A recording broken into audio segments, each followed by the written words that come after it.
I once again welcome you students to your economics class. Last class we had already started with the chapter Economic Planning during 1950 to 1990. Now we are further proceeding with it. We had started discussing the reforms that were introduced in the agricultural sector. We had already finished up with the first set of reform that were the general reforms, and now today I will be taking up the technical reforms as well as the institutional reforms. As we come to the institutional reforms, these institutional reforms are also known as land reform in general.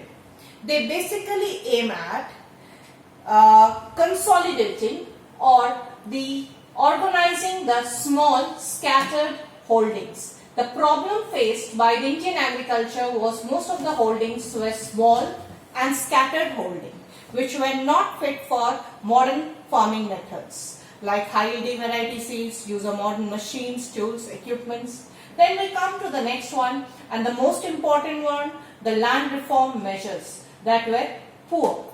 That means the tiller had no interest in improving or bringing about changes for the betterment of land and development of agriculture, because the returns were not directly assured to the tenants. It was basically the product or the fruit of the owner. So he did not have any interest on improving the productive efficiency of the land or bringing about changes for the development of agriculture. The next one is lack of credit and marketing facilities. The output which was generated basically was meant for self-consumption. Even if a surplus was produced, the farmer did not know how to market it and make returns or earnings out of it. Secondly, most of the Indian farmers were poor. They did not have enough resources to bring about modern agricultural methods and take up modern tools like tractors, harvesters, pump sets, which were very expensive. For this, they required finance, and finance could be arranged through credit, and this credit facility was not there. This was lacking, the lack of credit facility.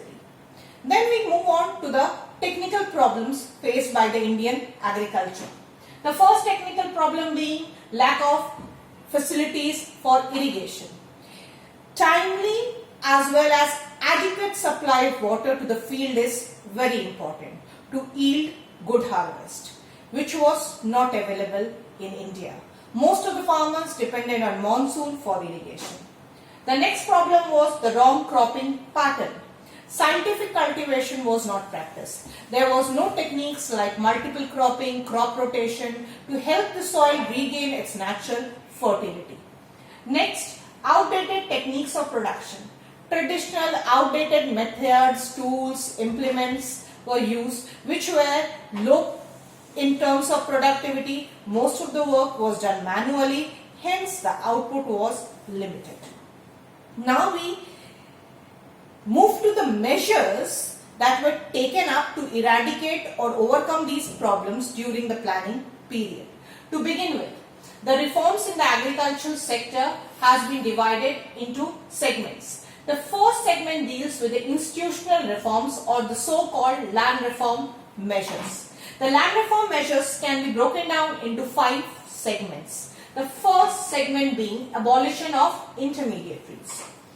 There were large number of people between the actual tiller of the soil and the ownership of the soil. They were known as intermediaries. These intermediaries were making profit without any productive activities.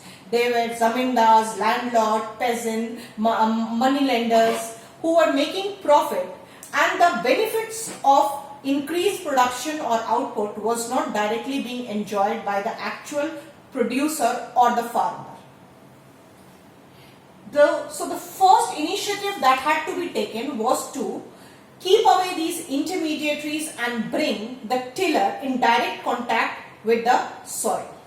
The second measure or the reform that was required to regulate the rent. The rent that was being charged from the farmers was exorbitantly high, as such that the major share of the produce had to be given in form of rent. leaving a merge income for the farmers. So the rent had to be regularized and minimized so that the farmers get an incentive for higher production and they are motivated to produce more. Then we move to the next one, that is consolidation of holding. The main problem was the subdivided and fragmented land holdings. It was necessary to bring all those fragmented and bits of pieces of land all together. For this, a measure was adopted known as consolidation of holding. All the fragmented and subdivided pieces of land were brought together so that it could be used in a more productive and efficient way, and modern farming methods could be employed on those pieces of land and increasing the size of the economic holding. Next is ceiling on land holdings. There are many farmers, landlords who possessed large areas of land, more than their cultivable capacity. And this was giving rise to absentee landlordism and intermediaries. In order to get rid of this problem, it was suggested that beyond 10 hectares of land, the surplus land would be taken away by the government and it would be redistributed amongst the landless farmers, peasants, sharecroppers, and they would be made the owners of the land. This would fulfill two objectives of planning. Number one, it would encourage equitable distribution of wealth and resources. On the second hand, it would also help in bringing about modernization and scientific techniques of agriculture into use. Next, cooperative farming. Cooperative farming, as the word cooperation means mutual understanding, it is a technique in which the small farmers come together and pool their individual resources related to agriculture. For example, some contributes some funds, some may contribute some agriculture tool, the other may contribute a piece of land, some may contribute his own labor and efforts, and together the resources are utilized and cultivation is practiced. And the returns or the rewards are equally shared among the volunteers who contribute their resources towards the production process, as such that it helps all the people who were initially unable to use their resources can now make some income using their resources collectively or pooling their resources together.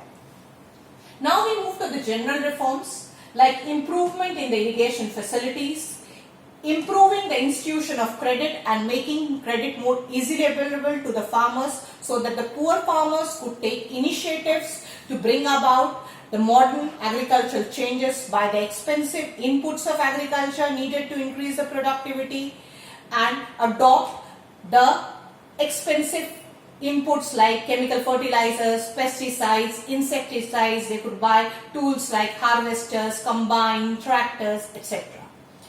Next, we move to the improvement in the marketing societies and encouraging cooperative marketing societies so as to help the farmers to have a direct contact with the buyers and the middlemen who take away the profit. That chain could be shortened and they could be brought into direct link with the buyers or the consumers, and the major share of profits could go to them. And the last is support price policy. Under this, the government introduced a scheme called MSP, which you have already studied earlier. Minimum support price is a scheme under which the government assures a minimum return to the farmers. It is to provide income security to the poor farmers so that the farmers are motivated to produce. Under the minimum support price scheme, the government announces the price of the crop even if before the harvest is ready.